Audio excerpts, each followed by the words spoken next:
방송에서 제공하는 투자 정보는 투자 판단에 대한 조언입니다. 방송에서 제공하는 주식의 가치, 가격 상승 및 가격 하락에 대해서는 방송사에서 보장하지 않습니다.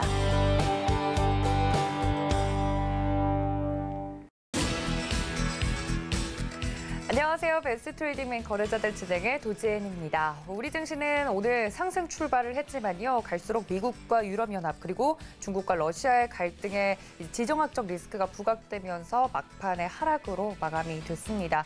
이렇게 갈수록 좀 힘을 잃어가는 시장에서 많은 개인 투자자분들 투자의 방향성 어떻게 설정하고 계신지 궁금한데요. 저희와 함께 하시면서 여러 가지 이슈부터 종목까지 정리를 해보시기를 바랍니다. 또 본 방송에서 제공해 드릴 정보는 투자 판단에 대한 조언일 뿐 해당 주식의 가치나 수익률을 보장하고 있지는 않고요. 또 서울경제TV는 자본시장 통합법을 준수하고 있습니다. 1:1 투자 상담과 유사 수신행위 등 모든 불법 사용을 엄중하게 금지하고 있다는 말씀까지 전해드리면서 베스트 트레이딩맨 거래자들 힘차게 출발합니다.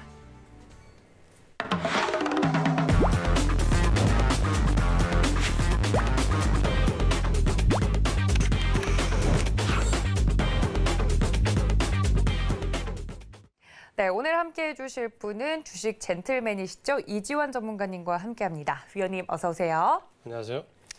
네, 위원님과 오늘도 재미있는 시장 이야기를 하기 전에 여러분께 좀 알려드리고 넘어가도록 하겠습니다. 8시 반이죠. 잠시 뒤에 있을 8시 반에 저희 박원재 위원님께서 온라인에서는 무료 온라인 강의를 해주실 예정이라고 합니다. 서울경제TV 더하기 채널에서 진행이 될 예정이니까 시장에 대해서 궁금한 점 있으신 분들, 소통하고 싶다 하시는 분들은 서울경제TV 더하기 채널도 활짝 열려 있다는 말씀 알려드리면서 출발을 해보도록 하겠습니다.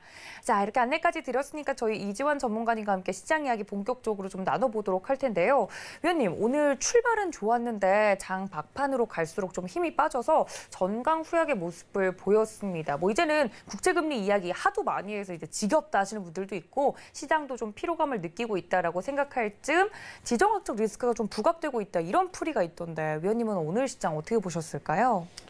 물론 이제 장중에 중국과 EU, 미국과의 갈등이 좀 나오면서 지정학적 리스크가 좀 불거지면서 하락에 좀 힘을 보탰는데 사실 제가 봤을 때는 이 부분이 증시에 이제 반영될 수 있는 부분인가라는 부분은 조금 더 확인이 필요할 것 같고요. 시장은 좀 내리고 싶은 거죠. 지금 보시면 오늘 외국인들이 우리 시장 같은 경우는 선물로 장중에 큰 폭으로 좀 밀면서 선물로 이제 누르는 모습을 많이 보여줬습니다. 이제 문제는 지수는 지금 계속해서 하락하는 모습 상당히 어려운 모습을 보여주고 있는데 개별 섹터나 종목별로 들어가 보면은 경기 회복과 관련되어 있는 섹터 중에서 경기 회복의 기초와 관련되어 있는 섹터들은 사실 흐름이 나쁘지 않습니다. 다만 그 섹터들을 제외하고 경기 회복에서도 순서상 뒤쪽에 있는 확장이나 혹은 소비재 관련된 쪽은 조금 힘든 모습을 보여주고 있고 IT 성장주 같은 경우는 오늘 거의 외국인과 기관의 거의 매물 폭탄, 특히 기관들의 매물 폭탄을 좀 맞는 모습을 보여줬는데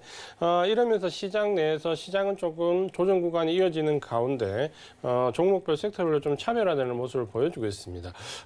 근데 사실 어떻게 보면 지금 오늘 나왔던 지정학적 리스크도 그렇고 종목 간 차별화되는 모습도 그렇고 사실 우리가 작년에도 마찬가지지만 항상 이 조정이 어느 정도 끝물 조정의 말미에 가면 언제나 이제 이런 모습들이 상당히 많이 나왔습니다. 그러니까 네. 악재와 관련돼 있는 단발성 뉴스라든지 혹은 종목별 섹터별 종목의 어떤 차이점 이런 부분들이 나오는데 바로 이제 이런 부분들 때문에 우리 개인 투자자분들이 굉장히 힘들어하고 어려워하고 분명히 시장 분위기에 맞게 진입을 했는데 예를 들면 이런 거죠. 어제 이제 나스닥은 지난 이틀간 상당히 좋은 모습을 보였거든요. 미국 장기 국채 금리가 안정되면서 좋은 모습을 보였는데 오히려 우리 시장은 어제 오늘 거의 기술주들이 거의 큰 폭의 하락을 겪었습니다. 그러니까 이런 엇박자가 계속 나온다는 부분인데 이런 현상은 너무 심각하게 받아들이기보다는 조정의 말미에서 항상 나오는 패턴이다. 시장의 중심을 잘 잡고 있으면 충분히 극복할 수 있다. 이렇게 말씀을 드리겠습니다. 알겠습니다. 이 시장의 흐름에 따라서 여러분들 잘 맞게 좀 투자를 하셔야 되는데 개인 투자자분들 그 점이 좀 어려우시죠? 그런 여러분들을 위해서 노란톡 열어두고 있겠습니다. 서울경제TV 배트맨 검색하시고 들어오시거나 지금 하단에 나가고 있는 QR코드 통해서 입장이 가능하니까 많은 참여 부탁드리고요. 저희 이지환 전문가님께서 이야기를 해주신 업종과 종목들 최근에 굉장히 잘 가고 있는 것으로 알고 있는데 이런 이주환 위원님과 함께 주말에도 함께 소통을 할 수 있는 창구가 좀 열려 있다고 합니다. 이번 주 토요일이라고 하는데 위원님 주말에 쉬지도 않고 또 이제 이야기를 해주신다고 하는데 이때 함께하면 어떤 이야기 좀 들을 수 있을까요? 사실 이제 지난주 토요일도 말씀 좀 드렸고요. 네. 사실 이제 이번 주 토요일도 사실 저도 몰랐는데 있더라고요. 아무래도 시장을 제일 궁금해하실 것 같습니다. 그러니까 지금 최근에 저한테 개인적으로 물어보시는 분들이 시장이 위태롭지 않냐라는 부분을 가장 많이 질문하시고 주도 섹터가 어디냐라는 부분을 많이 말씀하시는데 사실 이 배트맨과 수익을 말하다 시간을 통해서 지속적으로 말씀을 드렸는데도 그 주도 섹터와 지금 시장의 불안감이 가시지를 않습니다. 그러니까 이 부분에 대해서 집중적으로 말씀을 드리고요. 또 한 가지는 같은 주도 섹터를 알고 있다 하더라도 지금 이 조정의 말미에 제일 어려운 부분이 바로 엇박자입니다. 그러니까 어제 아래 미국의 나스닥이 굉장히 강했는데 우리 시장은 오늘 IT 종목들이 거의 폭락 수준에 가깝게 하락하는 모습은 엇박자가 나오잖아요. 그러니까 이런 관계를 어떻게 이해를 하고 대응을 할 것인가 이런 부분에 대해서 집중적으로 말씀을 드리겠습니다. 알겠습니다. 무엇이 됐든 간에 이 경기 회복과 관련된 사이클을 알아야 주도주가 보인다라는 이런 주제로 또 이번 주 토요일 날 오후 3시에 이야기를 해주신다고 하니까 위원님도 저랑 이야기를 하면서 일정을 하셨다고 하셨는데 여러분들 주말에도 저희 위원님들 제가 붙잡고 좋은 말씀 해달라고 이렇게 이야기를 해드리고 있으니까 여러분들 많은 참여 부탁드리도록 하겠습니다. 자, 오늘 시장에 대해서 간단하게 이야기를 해드렸고요. 시장에 대해서 걱정이 많으신 분들 계실 텐데 하나하나씩 오늘도 이슈를 좀 풀어보는 시간 가져보도록 하겠습니다. 투데이 이슈 함께 만나보시죠. 네, 오늘도 두 가지 이슈를 준비를 했는데요. 두 가지 이슈 모두 약간 테마성이 있는 이슈로 꼽아봤습니다. 희비가 엇갈리는 정치 테마주 향방은 주제로 알아보도록 하고요. 두 번째는 게임주와 관련된 이야기입니다. 신작과 메타버스 기대감으로 중소형 게임주들의 흐름이 좋다고 합니다. 관련된 이야기들 여쭈어 보도록 하겠습니다. 네, 첫 번째 이슈는 이 정치 테마주와 관련된 이슈입니다. 오늘 국민의힘 오세훈 후보가 서울시장 보궐선거의 야권 단일화 후보로 결정이 되면서 관련 정치 테마주들이 20% 안팎의 움직임을 보였습니다. 단일 후보가 이제 정해진 만큼 앞으로 행보들이 더 주목을 받고 있고 관련된 정치인 관련된 종목들에 대해서 매매를 하시는 분들은 오늘 하루 종일 좀 롤러코스터를 타셨을 것 같은데 이 정치 테마주 자체가 좀 대응이라고 하기 어려운 부분이 좀 있잖아요, 위원님. 이 테마주를 만약에 좀 즐겨 하시거나 자주 하시는 분들에게 이 정치 테마주 어떻게 좀 대응하는 게 좋겠다고 말씀드리는 게 좋을까요? 네, 오늘 제가 보통 이제 테마주를 거의 말씀을 안 드리는데 네. 오늘 테마가 이제 주제이기 때문에 말씀을 좀 드리면 제가 이제 항상 강조하는 부분이 있습니다. 그러니까 테마주는 두 가지 종류가 있습니다. 그러니까 실체가 있는 테마가 있고 실체가 없는 테마가 있습니다. 그러니까 실체가 없는 테마에 가장 돋보이는 테마가 바로 이 정치 테마주죠. 정치 테마주는 사실 아무런 실체가 없습니다. 그렇죠? 그러니까 심리적으로 우리가 그렇다라고 인정을 하는 것일 뿐이지 실적이나 모멘텀, 눈에 보이는 그런 부분들은 사실 전혀 없습니다. 보통 이 정치 테마주는 사돈의 팔촌이 누구와 연관이 있다 이런 식으로 이제 엮여지는데 제가 이제 굉장히 저도 주식시장에 몇십 년 있으면서 궁금한 게 과연 이 테마주를 누가 규정하느냐라는 부분은 그쵸. 굉장히 저도 궁금합니다. 물론 이제 우리가 알고 있는 잘못된 정보지라든지 이런 관련된 부분에서 나오는데 사실 보면 대학교, 고등학교 친구의 문의 사회이사 보통 이렇게 가야 하는데 과연 이제 남이죠, 위원님. 그렇죠. 사회이사가 사돈의 팔촌의 동문이라는 거는 거의 이제 의미가 없는데 그렇고 또 우리가 이제 한 가지 예전의 경우를 보면 우리가 잘 알고 있는 유시민 작가님이 네. 이런 얘기 한 적이 있었죠. 그 자기와 연관되는 테마주를 왜 자기와 연관되어 있는지 1시간 이상 생각해 봤는데 네. 답을 모르겠더라 이런 얘기를 본인 테마주를 모르겠다라고 얘기를 하시지 않았습니까? 그러니까 그런 식으로 실체가 없는 테마인데 어쨌든 이제 우리 개인 투자가분들이 이걸 거래를 하기 때문에 접근하는 방법을 잘 좀 생각을 하셔야 되는데 가급적 접근을 안 하시는 게 좋은데 접근을 하신다면 일단 실체가 없는 테마주는 절대 추격을 하면 안 됩니다. 그러니까 실체가 없는 테마주는 무조건 길목 지키기로 들어가서 주구장창 기다려야 됩니다. 그러니까 예를 들어서 실체가 있는 테마 같은 경우는 추격을 해서 예를 들어서 하루 이틀 상간에 좀 수익을 낼 수 있는 경우도 있지만 거의 실체가 없는 테마는 길목 지키기 아무도 모를 때 들어가서 이게 뉴스화되면 이제 나와야 되는데 바로 오늘 우리가 알고 있는 것처럼 안철수 씨와 오세훈 전 서울시장의 경선이 있으면서 정치 테마주가 오늘 희비가 좀 등락을 갈렸습니다. 안철수 관련되어 있는 테마는 뭐 알고 계신 것처럼 폭락을 했고요. 오세훈 전 서울시장과 관련되어 있는 테마주는 뭐 진양산업 같은 경우가 20%는 폭등을 했습니다.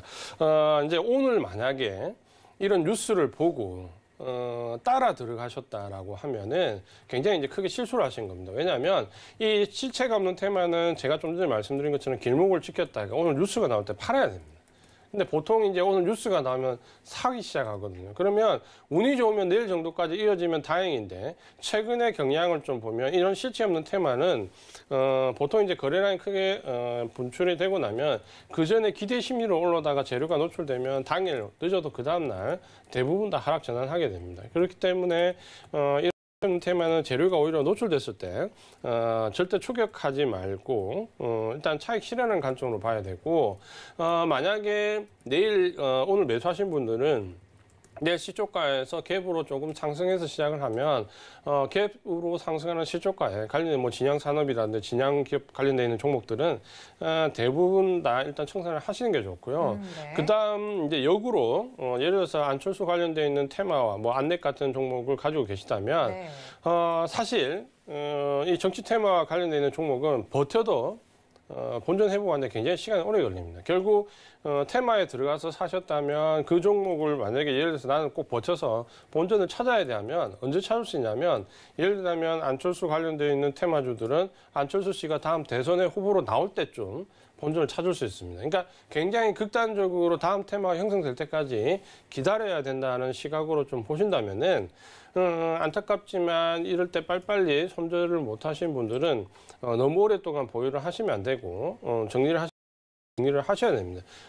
내일 짧은 등락이 아래 위로 나온다면 일단은 대부분 관련된 종목들은 정리를 하시는 게 좋다. 이렇게 말씀을 드리겠습니다. 알겠습니다. 워낙에 이제 테마주 안 그래도 좀 빠르게 손바뀜이 일어나는 분야인데 심지어 정치 테마주 실체가 없는 그런 이야기와 엮였을 때 오히려 더 대응하기 어려운 분야인 것 같습니다. 이런 부분을 혹시나 전략적으로 이제 노리고 들어가셨다고 하더라도 여러분들 다음 상승까지는 시간이 좀 걸릴 수밖에 없다라는 이야기를 현실적인 이야기를 해드리면서 정치 테마주에 대한 대응 방법까지 좀 알려드렸습니다. 사실 정말 정치 테마주라고 엮여있는 많은 종목들을 저도 살펴보면 너무 터무니없는 이야기로 이제 주가가 움직이는 경우도 있고 관련이 있나 싶을 정도로 먼 이야기를 가지고 끌고 와서 이제 주가에 반영되는 부분도 있는 걸 보면 여러분들 투자를 하실 때 조금이라도 좀 더 신중하시고 진중하게 투자해 주시길 바라는 마음을 담아서 이런 종목에 좀 안 물리셨으면 하는 마음을 담아서 첫 번째 이슈로 다뤄봤습니다. 자, 그렇다면 두 번째 이슈로 좀 넘어가 볼까요? 이제 1분기 성적표들이 나오는 시즌이 돌아왔습니다. 그중에서 뭐 실적 시즌이 이제 돌아오고 있는 중간에 신작 메타버스 기대감을 가지고 중소형 게임주가 각광을 받고 있다라는 소식이 들려오고 있습니다. 사실 뭐 게임주는 이 관련주들을 또 좋아하시는 분들이 계시잖아요. 또 게임을 굉장히 좋아하시는 분들, 개인적으로는 좀 관련된 주가들을 살펴보시는 분들도 있을 것 같고 그런데 중요한 건 이 게임주들은 신작 게임이 출시가 예정이 되어 있다라고 하면 주가들이 움직이는 모습을 또 보이곤 합니다. 2021년 상반기 주요 신작 게임 출시 일정들을 좀 살펴보도록 하겠습니다. 화면에 현재 나가고 있는데요. 굵직한 기업들이 또 신작 게임을 내놓을 예정이라고 합니다. 여러 가지 게임들이 있지만 저도 뭐 게임을 즐겨하는 사람이지만 리니지라든지 뭐 여러 가지 프로야구라든지 굵직한 기업들 NC소프트에서 내놓는 게임들도 출시 예정이 잡혀 있고요. 컴투스에서 내놓는 게임이라든지 블레이드 앤 소울이라든지 여러 가지 게임들 지금 현재 신작 게임 출시를 앞두고 있다라는 이야기가 나오면서 기대감이 주가에 좀 반영되는 모습을 보여주고 있습니다. 뭐 게임주의 대장주라 그러면 당연히 뭐 NC소프트라든지 넷마블 여러 가지 종목들을 좀 꼽아볼 수 있을 것 같은데 좀 예정되어 있는 이런 일정들을 가지고 매매를 하신다라고 했을 때 신작 게임이 이제 출시될 것이다. 라는 예정일이 잡히면 주가가 보통은 어떻게 움직이나요, 위원님? 사실 저도 게임을 해본 적이 없어가지고 게임의 이제 그 인기도에 대해서는 그냥 저도 그쵸. 자료를 통해서밖에 볼 수가 없는데 체감하기보다는데. 최근에 이제 게임주의 흐름을 보면 지금 보신 것처럼 뭐 게임비나 NC소프트, 네오위즈, 웹젠도 마찬가지인데요. 신작 출시 기대감을 가지고 상당히 주가가 들썩거리는데 어떻게 보면 이 게임 종목들 안에서의 움직임이 사실 좀 극명합니다. 그러니까 예를 들면 웹젠이나 이런 종목들은 신작 기대감을 가지고 상당히 큰 폭으로 올랐잖아요. 근데 NC소프트나 네오위즈 같은 경우는 주가의 변화가 거의 없거든요. 그러니까 결국에는 지금 현재 이 게임 종목들의 등락이 나오는 거는 주가 흐름이 상당히 개별적으로 움직인다. 전체 섹터라 움직인다라고 좀 보기는 어려울 것 같고요. 네. 개별적으로 움직이는데 어느 정도 인지도가 있는 게임 내에서 신작에 대한 기대감이 있는 종목은 좀 가파르게 상승을 한다. 이렇게 보셔야 될 것 같고 그 신작에 대한 기대감이 실적으로 좀 이어지는 종목들은 그중에서 주가 흐름이 조금 더 좋다. 이렇게 이해를 좀 하시면 될 것 같은데요.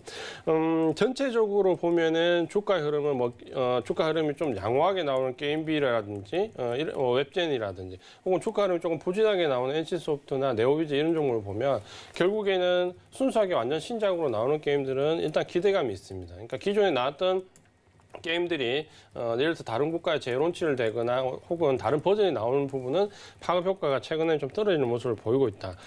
요런 지금 현재 주가의 흐름이 좀 차별화되는 부분은 제가 봤을 때 아마 수급적인 부분이 가장 큰 부분일 것 같고 최근에 보면 이 게임주와 관련되어 있는 부분에서 기간의 특정 종목들의 매수세가 좀 유입되는 경우가 있고 이런 기관들의 일부 좀 특정 종목에 한해서 집중적으로 유입되는 물량들 때문에 주가가 조금 요동을 친다 이렇게 좀 보셔야 될 것 같고요. 네. 그다음에 이제 근본적으로 우리가 이 게임주에 대해서 지금 현재 어떻게 좀 시각을 가져야 되냐면 사실 게임주가 펀더멘털상의 변화를 가지고 완연하게 상승 쪽으로 접어들려면 지금과 같은 기대감이나 어떤 실적에 대한 부분보다도 중요하겠지만 예를 들어서 중국이나 다른 쪽에서 우리가 지금 현재 노리고 있는 부분들이 어느 정도 소화가 좀 돼야 됩니다. 그러니까 이런 기대감 중에 하나가 최근에 보시면 중국 쪽에서 우리 게임들 거의 허가를 안 해주지 않았습니까? 근데 올해 들어오면서 일부 허가가 조금씩 나고 있거든요. 그러니까 그런 부분에 대한 기대감도 신작들에 대한 기대감이 좀 있는 것 같고요. 그런 부분들이 좀 맞물리면서 선택적으로 몇 종목이 기간의 수급을 집중적으로 받는 몇 종목들이 상승을 하고 있다. 다만 지금 제가 좀 말씀드리고 싶은 부분은 최근에 시장이 조금 어렵다 보니까 이렇게 좀 틈새 시장에서 올라가는 종목들에 좀 관심을 상당히 많이 가지고 있습니다. 그런 종목들에 관심을 좀 많이 가지고 있는데 이런 종목들이 어떤 시세 연속성이 있냐라고 봤을 때 굉장히 짧다라는 거죠. 그러니까 올라갈 때 급하게 올라가는데 기간이 차익 실현 물량을 던지면 바로 급락해버리는 모습을 또 보여주고 있기 때문에 굉장히 기술적으로 좀 손빠르게 대응을 할 수 있는 분들은 접근을 할 수 있겠지만 어느 정도 상승 구간에서 상승을 보고 진입하시는 일반 개인 투자가분들은 고점에서 몰릴 수 있는 하나의 계기가 된다는 점에서 접근은 제가 봤을 때 지금 현재 게임주에 대한 접근은 어느 정도 개인 투자가분들 중에서도 이쪽에 노하우가 있는 분들은 좀 한정적으로 접근을 하시는 게 좋겠다 이렇게 말씀을 드리겠습니다. 알겠습니다. 신작 출시를 앞두고 있는 게임주들에 대해서 게임 러시가 일어나고 있는데 이 주가 러시에 대해서 좀 연속성이 있는가에 대한 부분들 위원님께서 자세하게 좀 짚어봐 주셨습니다. 뭐 사실 게임주 독단적으로 움직이는 부분은 아니긴 한데 최근에 또 이슈가 되고 있는 이런 증강현실이라든지 메타버스 관련해서도 테마가 좀 형성돼서 게임주랑 엮여서 움직이는 경우가 있더라고요. 메타버스 관련된 종목들도 좀 비슷하게 보면 될까요, 위원님? 오히려 이제 더 짧게 봐야 되지 않을까 제 생각에는 좀 그런 생각을 좀 가지고 있고요. 좀 전에 말씀드린 것처럼 게임 섹터 내에 들어와 있는 종목들이 하더라도 주가는 정말 천차만별이거든요. 전혀 움직이지 않는 종목, 오히려 이제 하락하는 종목, 뭐 네오위즈나 NC소프트 같은 그런 대형주들은 사실 주가 흐름이 그렇게 좋지 않습니다. 그러니까 반면에 게임빌이라든지 웹젠 같은 이런 종목들은 어쨌든 모멘텀을 좀 가지고 있는 거죠. 신증에 대한 모멘텀도 있고 뭐 가상화폐 증강시에 대한 부분도 가지고 있으면서 그런 부분들이 주가를 들어올리는데 문제는 그게 레벨업으로 갈 수 있느냐 아니면 단기적인 스윙으로 끝나냐라는 관점을 좀 봤을 때 제가 봤을 때 오히려 지금 레벨업으로 갈 수 있는 종목들은 주가 흐름이 더 좋지 않거든요. 단기간의 스윙 관점으로 주가가 좀 올라가는 종목들은 좀 짧은 관점으로 접근하시는 게 좋겠다. 이렇게 말씀을 드리겠습니다. 알겠습니다. 게임주와 더불어서 최근에 좀 이슈가 되고 있는 메타버스 관련된 테마들에 대해서도 대응법을 좀 물어봤습니다. 이 부분에 대해서 여러분들이 만약에 이런 종목들을 좀 가지고 있다라고 하시는 분들은 도움 되셨기를 바랍니다. 자, 이렇게 이슈 살펴봤고요. 저희는 바로 종목 이야기 시간으로 돌아오겠습니다. 잠시만요.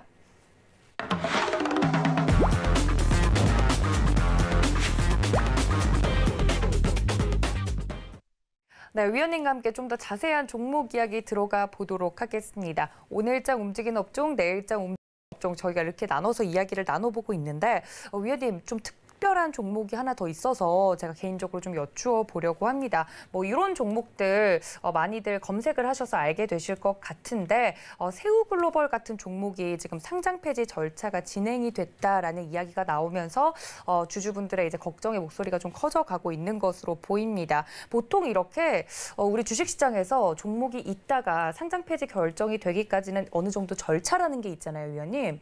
만약에 그걸 정리할 기간을 주는 걸로 저는 알고 있는데 이런 종목을 만약에 가지고 있다라고 하면 눈물을 머금고 좀 정리를 해야 되는 게 맞을까요?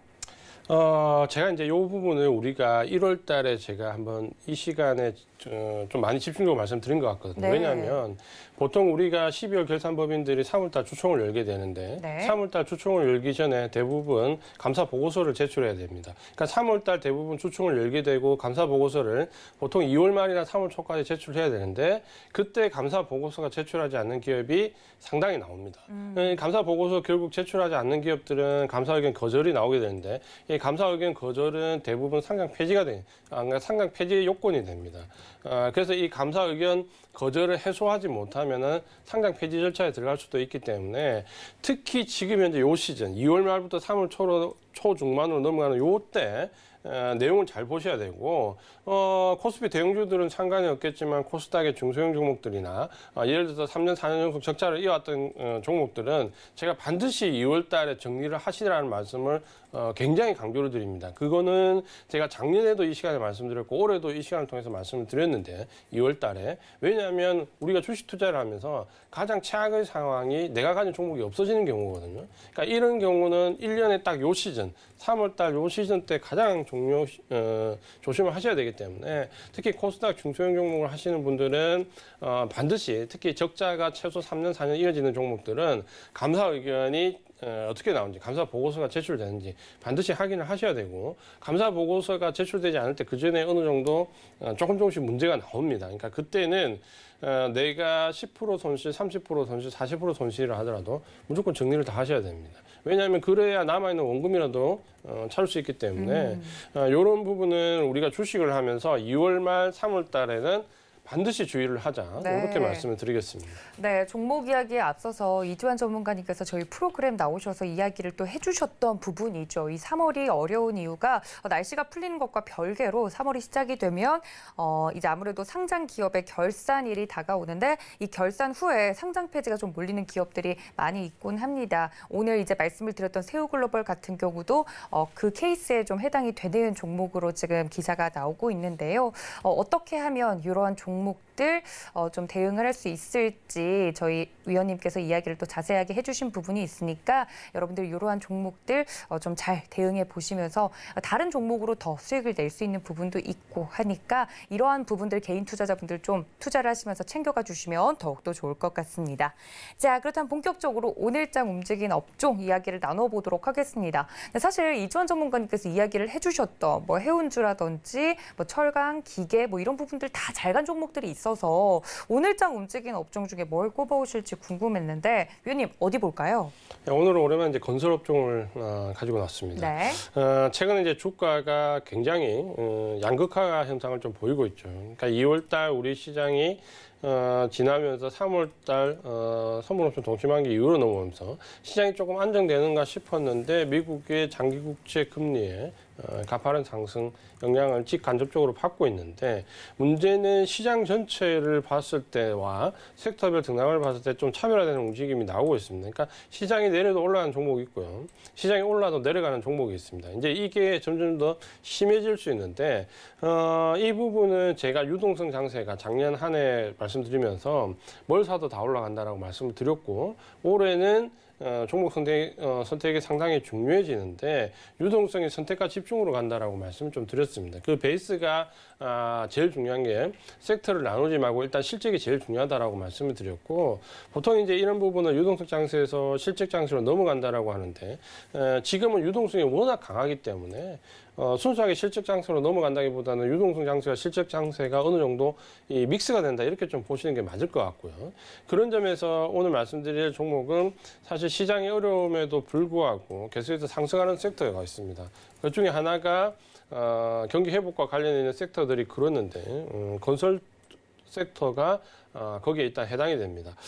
사실 건설 섹터는 올해 초만 하더라도 상당히 기대감을 많이 가졌던 섹터고 흐름도 굉장히 좋았습니다. 철강과 운송 장비가 먼저 경기 회복 쪽에서 상승 모드를 이끌고 왔을 때 이후에 화학이나 기계나 건설 같은 종목들이 상당히 좋았는데 이 건설주가 갑자기 하락을 했던 데는 이유가 있습니다. 바로 우리가 알고 있는 것처럼 2월달 들어오면서부터 미국의 장기 국채 금리가 가파르게 상승을 하게 됐는데요. 이 금리가 상승할 때 가장 피해를 보는, 그러니까 금리 상승에 가장 피해를 보는 섹터가 바로 우리가 알고 있는 대로 IT 성장주 쪽과 건설주, 증권주 이런 쪽입니다. 그러니까 우리가 금리가 올라가면 당연히 건설주들은 상당히 하방 압력을 받는다라는 통경의 시각인데 이번에도 이제 그런 의미에서 좀 주가가 많이 밀려 내려왔습니다. 그러면서 2월달 초에 고점을 만들고 3월 초까지 계속해서 밀려 내려왔는데 3월달 들어오면서부터 이제 금리의 영향은 있지만 사실 섹터별로 그 영향이 주는 정도가 좀 달라지는데 오히려 이제 건설주는 지금 3월 초에 이제 저점을 잡고 다시 상승을 하고 있습니다. 오늘도 상당히 좋은 모습을 좀 보였고 특히 이제 대형 건설주들 위주로 상승폭이 상당히 많이 나왔는데 시장이 1% 정도 하락한 데 비해서 대부분의 대형 건설주들은 3, 4% 급등을 좀 했습니다. 가장 큰 이유가 이제 현재 건설주 같은 경우는 경기 회복에 대한 기대감이 당연히 가장 첫 번째가 될 것이고 두 번째는 이제 저평가 메리트인데요. 이 건설 종목들은 대부분의 PR이 5 내에서 왔다 갔다 할 움직임을 좀 보여주고 있습니다. 그만큼 상당히 저평가되어 있는데 이 건설주들이 저평가되었던 가장 큰 이유는 우리가 알고 있는 것처럼 거의 건설주들은 10년 정도 하락했다라고 좀 보시면 됩니다. 그러니까 고점이 7년도 정도 나온 이후에 금융위기 때 고점을 형성한 이후에 좀 이제 리얼하게 말씀드리면 사실 그때부터 13, 14년 동안 하락했다. 이렇게 보셔도 됩니다. 그러니까 10년 이상 하락했던 종목이기 때문에 당연히 저평가 메리트가 있을 수밖에 없고 그동안에 중간중간 짧은 반등은 나왔지만 대형 건설주들은 PER이 대부분 5 내에서 움직입니다. 거기에 최근에 저평가 메리트를 가지고 있는 쪽에서 외국인과 기관의 이제 매수세가 조금씩 유입이 되는데요. 이런 부분들이 지금 현재 건설주들을 상당히 좋은 모습으로 이끌고 있다. 다만 지금 이제 우리가 이 건설주들을 어떻게 좀 봐야 되냐면 단기적인 저평가 메리트 혹은 낙폭 과대에 따라서 기축 반등 구간을 노릴 것이냐. 그렇게 짧은 시각으로 보기에는 너무 아깝다라는 부분이죠. 왜냐하면 이 지금 현재 우리가 경기 회복과 관련 있는 종목들 중에서는 굉장히 몇 년 동안 오랫동안 하락했던 섹터들이 있습니다. 철강이나 화학이나 기계나 건설주도 마찬가지인데 이런 종목들은 지금 현재 우리가 1월 달부터 조정을 거치면서 상당히 눈이 좀 낮아졌잖아요. 그러니까 10%, 20%만 상승해도 굉장히 커 보이는데 물론 이제 단기간에 급등하는 종목들은 차익 실현을 해야 되겠지만 이런 경기 회복과 관련된 섹터에서 뭐 5년, 3년, 10년 하락한 종목들은 어떻게 보면 올 한 해 내도록 계속 상승할 수 있습니다. 그러니까 겨우 1년 정도 상승한다고 해도 예를 들어 건설주 같으면 13, 14년 하락하고 1년 상승하는 게 절대 커 보이지 않거든요. 거기에 최근에 경기 회복과 맞물리면서 특히 이 대형 건설주들은 해외 건설과 관련된 부분을 수준, 그리고 국내에서 주택 경기와 관련된 이 경기 확장에 대한 부분, 이 두 가지가 맞물리면서 굉장히 좋은 모습을 좀 갈 수 있고, 그런 점에서 최근에 외국인이나 기관도, 특히 이제 기관 중심에 지금 매수세가 들어와 있지만 외국인들도 조금씩 매수 쪽으로 전환을 하고 있습니다. 그렇게 본다면 지금 현재 굉장히 건설업종들은 화학기계와 더불어서 우리가 좀 주목을 해봐야 되는 업종이다라고 말씀드리겠고요. 이런 종목들은 제가 좀 낮에 말씀드릴 때 가능하면 그냥 올 연말까지 그냥 들고 가라라는 농담도 좀 합니다. 왜냐하면 이 PR5 내외에서 실적이 개선된다라는 부분은 보통 우리가 저평가되어 있는 종목이 예를 들어서 2배, 3배, 4배 우리가 뭐 알고 있는 급등했던 종목도 뭐 KMW라든지 혹은 DB하이텍 이런 종목들이 처음에 출발점이 대부분 PR5 정도입니다. 그러니까 PR5 정도에서 바닥을 형성한 다음에 올라갈 때 보통 적어도 2, 3년 정도는 올라갑니다. 그러니까 그런 관점 본다면 굉장히 관심을 좀 가지고 짧은 관점보다는 좀 긴 호흡으로 볼 필요가 있다. 이렇게 말씀을 드리겠습니다. 알겠습니다. 아무래도 말씀을 해주셨던 건설업종 같은 경우 10년 넘게 좀 빠져왔던 종목들이라 저평가되어 있는 부분도 있고 경기 회복 기대감과 더불어서 수급도 개선이 되는 부분들이 있어서 오히려 더 잘 가고 있는 것이다라고 이야기를 해주시면서 건설업종 이야기를 해주셨는데요.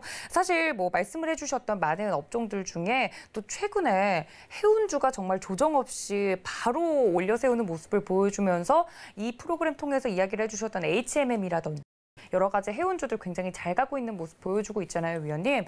해운주, 좀 떨어지면 사야지 하고 기다리고 계시다가 못 탔던 분들 지금 굉장히 안타까운 마음이 클 텐데 언제까지 상승할까라는 질문에 대해서는 어떻게 이야기를 해주실까요? 그러니까 이제 해운주 같은 경우도 사실 그러니까 세컨더리 레벨에 들어와 있는 종목입니다. 그러니까 섹터입니다. 그러니까 철강이나 화학이나 기계나 건설 같은 경우는 굉장히 오랫동안 하락했고 해운도 마찬가지인데요. 해운은 이제 업황이 이제 개선되기 때문에 최근에 상승폭이 좀 커져가고 있는데 특히 이제 HMM 같은 경우는 기관과 외국인 수급을 특히 이제 외국인들이 집중적인 수급을 받으면서 단기간 급등했는데 지금은 좀 따라가기는 어렵고요. 어떻게 보면 지금 단기간 이격이 너무 벌어졌기 때문에 지금은 조금 기다렸다가 눌림목을 공략하는 게 좋을 것 같고요. 보유하고 계신 분들이라면 오늘 정도에서 차익 실현을 일부 하고 눌림목을 재공략하는 것도 괜찮습니다. 왜냐하면 너무 마음이 급할 필요가 없는 게 제가 좀 전에 말씀드렸던 이런 몇 년 동안 하락했던 섹터가 지금 올라가면 올 한 해 올라가고 끝나진 않습니다. 그러니까 올 한 해 내도록 올라간다라고 생각하더라도 그 긴 기간 동안 중간중간에 한두 달 하락하는 시점들이 충분히 나올 수 있거든요. 그러니까 그런 자리를 좀 공략하는 부분도 필요하다는 말씀 좀 드리겠고 HMM 같은 경우는 사실 단기간에 이격도 너무 많이 벌어졌고 이 감자 이전의 가격 대비를 하면 지금 가격대가 굉장히 그렇게 싼 가격대는 아니거든요. 그러니까 그런 부분들도 조금 참고하면서 눌림목을 공략할 부분이 있다. 특히 경기 회복과 관련된 종목은 긴 시각으로 눌림목에서 조금씩 공략에 들어가면은 충분히 올 한 해 아마도 이번 조정을 만회하고도 수익으로 충분히 남을 수 있다. 이렇게 말씀을 드리겠습니다. 알겠습니다. 최근에 또 잘 가고 있는 해운주에 대해서 이야기를 또 한번 해드렸습니다. 위원님께서 HMM 저희 프로그램 나와서 또 이야기를 콕 집어서 해주신 부분이 있었는데 최근에 너무 잘 가서 해운주에 대해서 궁금하셨던 분들도 어느 정도 해소가 되셨길 바랍니다. 자, 내일장 움직일 업종도 제가 한번 여쭤보도록 하겠습니다. 그렇다면 다음 스텝에서 뭐 여러 가지 경기 민감 관련주도 굉장히 잘 가고 있는데 어디를 또 눈여겨보면 저희가 좋을까요? 오늘 말씀드릴 업종은 어쨌든 지금은 경기 회복과 관련되어 있는 쪽에서 기초 섹터가 관련된 쪽으로 집중적으로 볼 수밖에 없습니다. 그러니까 오늘 흐름도 그런 쪽으로 상당히 좋게 나왔고 오늘 이제 건설주도 상승했지만 또 좋았던 섹터 중에 하나는 철강 섹터입니다. 그러니까 철강 섹터는 상당히 논란이 많은데 그 논란을 뚫고 계속해서 상승을 좀 하고 있습니다.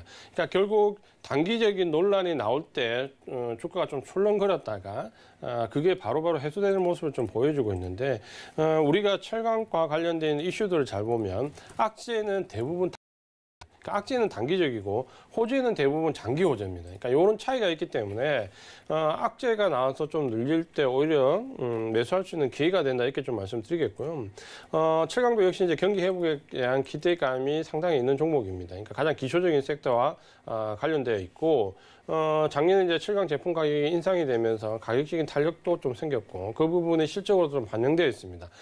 최근에 근데 이제 포스코 관련되는 단기 악재, 수급과 관련되는 부분들이 좀 나오기도 했고 또 한 가지는 중국에 제가 말씀드렸던 중국은 춘절 이후에 경기 회복 관련되어 있는 정책들이 쏟아지면서 철강이나 화학, 기계 이쪽이 상승을 주도할 수 있다라고 말씀드렸는데 중국의 지금 전인대에서 철강 관련되어 있는 그러니까 경기 확장 관련되어 있는 멘트가 좀 약했다. 이런 부분 때문에 또 조금 조정을 받았습니다. 근데 제가 이번에 말씀드렸던 이 시간 통해서 말씀드렸지만 이번 중국의 전인대의 목표는 소비입니다. 그러니까 소비 관련되는 정책들이 쏟아질 수밖에 없는 거였고 이런 부분들은 그냥 평양에 넘어갔는데 이거를 일부에서 악재로 좀 생각하는 경향이 나와서 저도 좀 당황스러운데 과연 이게 악재일까라는 생각은 저는 좀 가지고 있습니다. 어쨌든 지금 이제 그런 부분 때문에 단기적으로 조금 조정을 받았고요. 근데 다시 지금 철강에 관련된 부분은 수요 확대라는 관점에서 최근에 다시 주가가 좀 고개를 들고 있습니다. 그 중간중간에 나왔던 악재들은 결국 이제 단기적인 악재였기 때문에 철강 섹터는 제가 봤을 때 계속해서 조정과 상승을 반복하면서 우상향할 수 있는 섹터에 들어와 있다라고 좀 보시면 될 것 같고요. 특히 이제 수급적인 부분을 좀 본다면 철강은 외국인들의 수급을 상당히 잘 받고 있습니다. 기존에 우리가 알고 있었던 외국인들의 수급이 그동안 IT 성장률 위주 쪽으로 연초까지 집중적으로 좀 들어왔었는데 올 초 이제 이후에 시장이 좀 바뀌면서 경기 회복 관련돼 있는 쪽으로 주가 넘어오는데 사실 경기 회복과 관련 있는 섹터는 대부분 기관들의 수급이 좀 강했습니다. 그러니까 단발성, 짧은 스윙 관점의 기관들 매물이 집중적으로 많이 유입이 되었는데 특이하게도 이 철강은 외국인들 수급이 많이 유입됐습니다. 그러니까 외국인들 매수 물량이 상당히 많았는데 포스코 같은 경우도 지금 보면 외국인들 수급이 압도적으로 많이 들어와 있습니다. 물론 이제 블록딜 물량도 일부 들어와 있지만 그 블록딜 물량을 좀 제외한다고 하더라도 전체적으로 포스코에는 외국인들 수급이 상당히 많이 들어와 있고 이런 부분들이 아마 장기적인 시각으로 좀 보셔도 될 것 같은 부분들이 있다. 이렇게 말씀을 좀 드리겠고요. 이 철강과 관련되어 있는 부분 쪽에서는 최근에 실적 논란이 굉장히 많이 있습니다. 실적이 좋아지냐 나빠지느냐라는 부분들이 굉장히 많이 있는데 최근에 이제 몇몇 증권사에서 실적이 생각만큼 좋아지지 않을 수 있다라는 부분이 나왔는데 제가 봤을 때 이제 그 부분은 좀 단편적이고요. 전체적인 기조를 본다면 이 한두 달을 놓고 보는 게 아니라 작년 4분기부터 올 전체 내년까지 이렇게 본다면 철강은 제가 봤을 때 실적이 반드시 좋아지는 섹터다 이렇게 말씀을 좀 드리겠고요. 까지 이제 모멘텀이 더 붙어 있는데 뭐냐면 최근에 우리가 알고 있는 것처럼 철강 섹터는 미국의 관세 압박, 쿼터 물량 제한 압박을 상당히 받았습니다. 트럼프 정부 때 집중적으로 받으면서 전체적인 수출 물량이 한 4분의 1 이상이 줄어들었는데 최근에 이제 이 부분이 해제되는 움직임이 보이고 있습니다. 그러니까 쿼터 제한과 관련해서도 미국 자체 내에서 철강과 관련되는 가격 인상 요인을 없애기 위해서 이 쿼터 제한을 풀어야 된다는 쪽으로 얘기가 나오고 있는데 우리의 포스코를 비롯해서 몇몇 종목이 거기에 해당되고 있고요. 관세율도 지금 현재 보시면은 굉장히 큰 폭의 관세율이 적용될 수 있는 룰이 좀 낮아졌습니다. 그러다 보니까 해외 수출과 관련된 부분에서도 좀 우호적인 모멘텀이 형성되고 있다. 이런 부분들을 좀 보신다면 철강 업종도 역시 단기적인 시각으로 보시지 마시고 좀 중장기적인 시각으로 좀 볼 필요가 있다. 이렇게 말씀을 드립니다. 알겠습니다. 오늘 말씀을 드렸던 오늘 움직인 건설 업종뿐만 아니라 내일장 움직일 업종으로 또 철강 이야기를 해주시면서 반드시 수밖에 없는 섹터다라고 이야기를 해주셨습니다. 더불어서 장기적으로 보는 게 좋겠다라는 말씀까지 더불어 해드렸으니까 참고 부탁드리고요. 자, 그리고 지금 현재 서울경제TV 더하기 유튜브 채널에서 박원재 위원님께서 현재 무료 온라인 방송 진행을 해주고 계시다고 합니다. 여러 가지 종목 이야기도 좋고 시장 이야기도 좋고 여쭈어보면 아주 자세하게 말씀을 드리고 있으니까요. 유튜브 통해서 현재 보고 계시는 분들 이쪽으로도 많은 참여 부탁드리도록 하겠습니다. 자, 그럼 저희는 마지막 코너죠. 베스트 스탁 시간으로 다시 돌아오겠습니다. 잠시만요.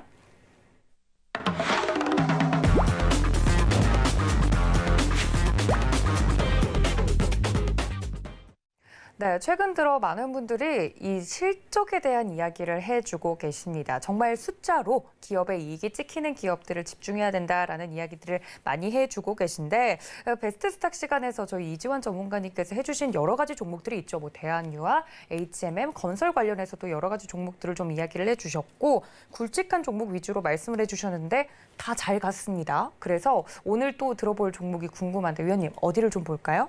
네, 오늘은 경기 회복 관련된 종목들, 섹터들 위주로 집중적으로 말씀을 드리고 있는데요. 철강 업종을 말씀을 드려서 오늘은 포스코에 대해서 얘기를 좀 해드리려고 합니다. 포스코가 상당히 주가 흐름이 양호하다가 최근에 암초가 몇 번 나왔습니다. 그러니까 그 암초 중에 사실 이제 예상하기 힘든 암초인데 하나는 경영진과 관련되어 있는 부분, 그러니까 경영진의 도덕성과 관련된 부분이 하나 이슈가 되었고 또 한 가지는 장중에 블록딜이 일부 나왔습니다. 아마 이 블록딜이 이제 공시가 필요 없는 블록딜이었던 것 같은데 공시가 되지 않으면서 이 블록딜 이후에 단기적인 주가 충격 그리고 경영진의 도덕성 관련된 부분 이 두 가지가 나오면서 주가가 한번 출렁거렸는데요.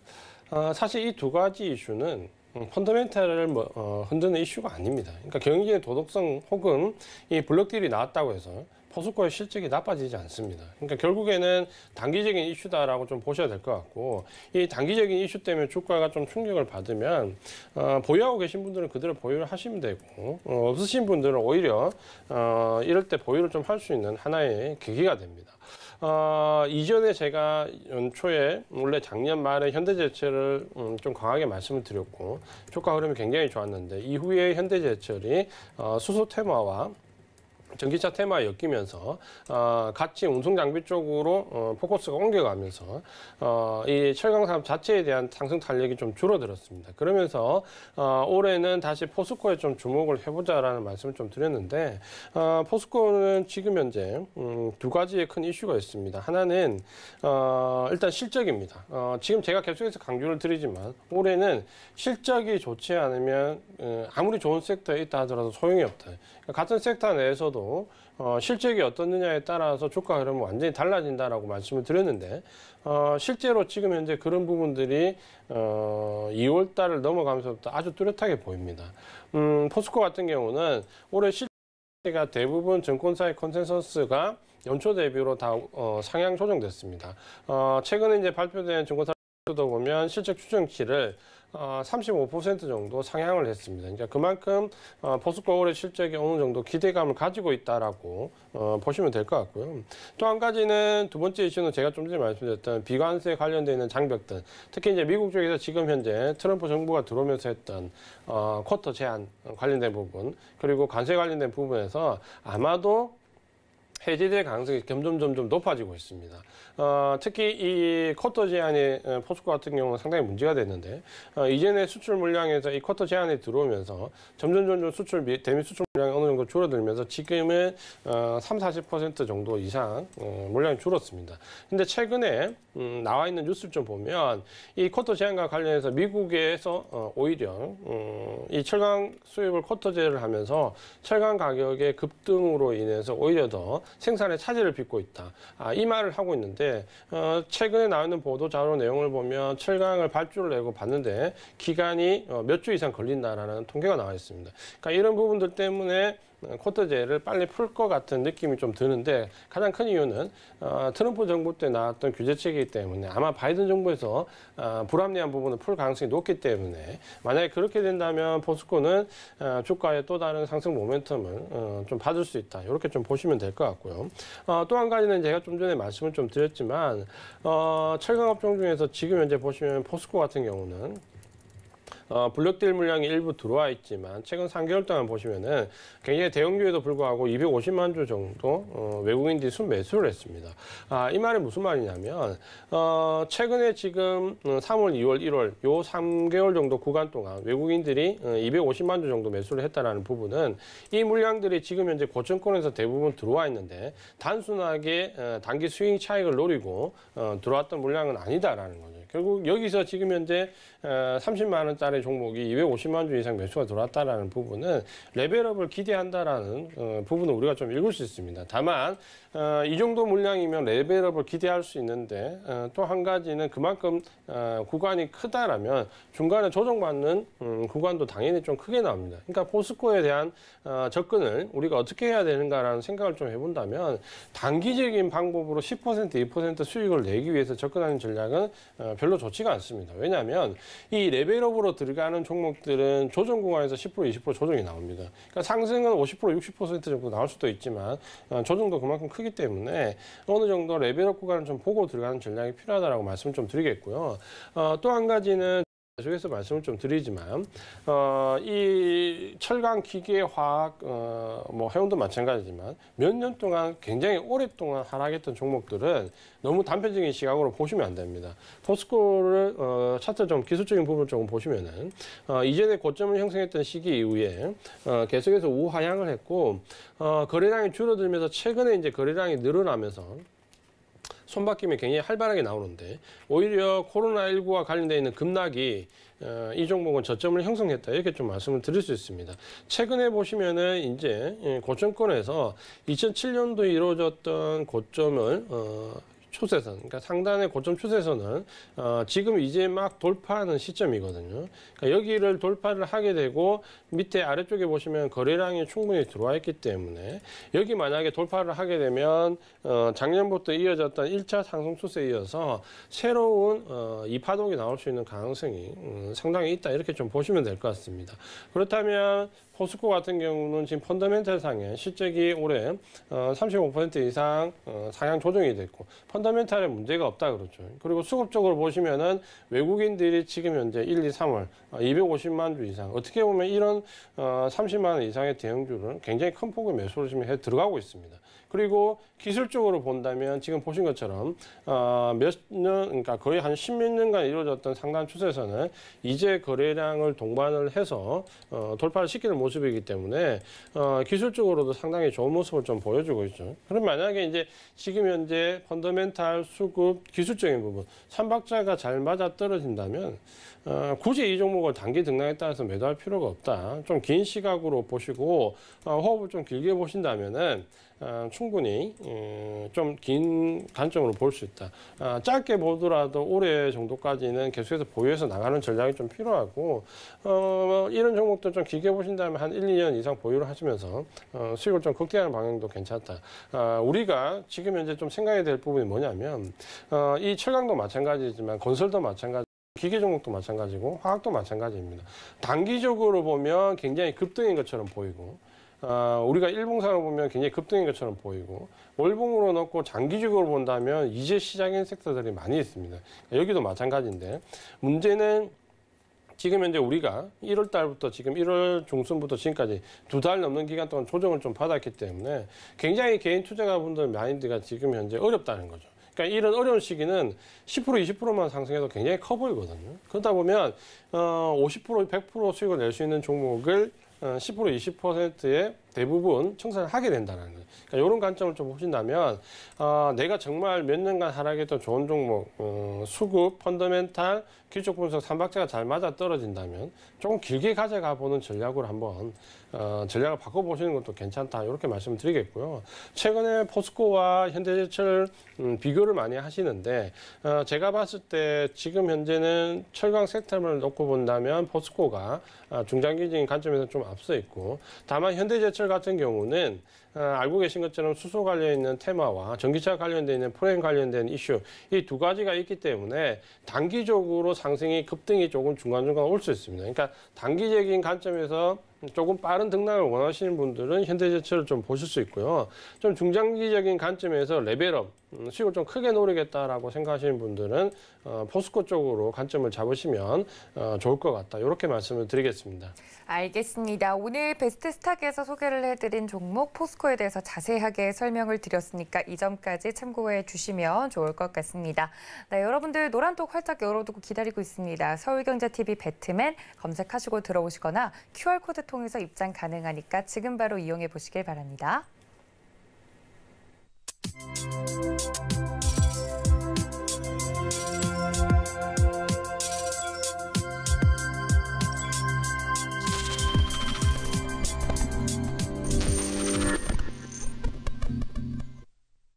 네, 저희 이지원 전문가님과 함께하는 시간 너무 짧았다 하시는 분들 걱정하지 않으시길 바랍니다. 이번 주 토요일 오후 3시죠. 저희 위원님께서 또 무료 온라인 강연에 주말에도 준비를 해주신다고 하니까 토요일 오후 3시 잊지 마시고 여러분들 함께 해주시면 좋을 것 같습니다. 1시간 동안 이렇게 알찬 이야기 해주신 저희 위원님께 감사 인사드리겠습니다. 위원님 고맙습니다. 고맙습니다.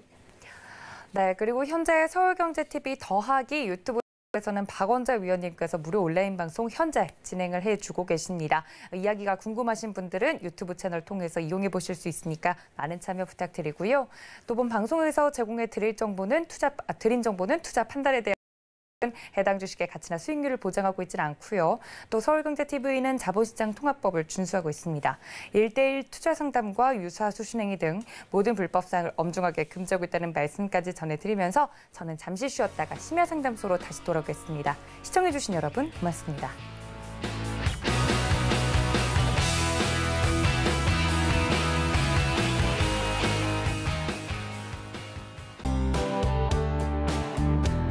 본 방송에서 제공하는 투자 정보는 투자 판단에 대한 조언입니다. 방송에서 제공하는 주식의 가치, 가격 상승 및 가격 하락에 대해서는 방송사에서 보장하지 않습니다.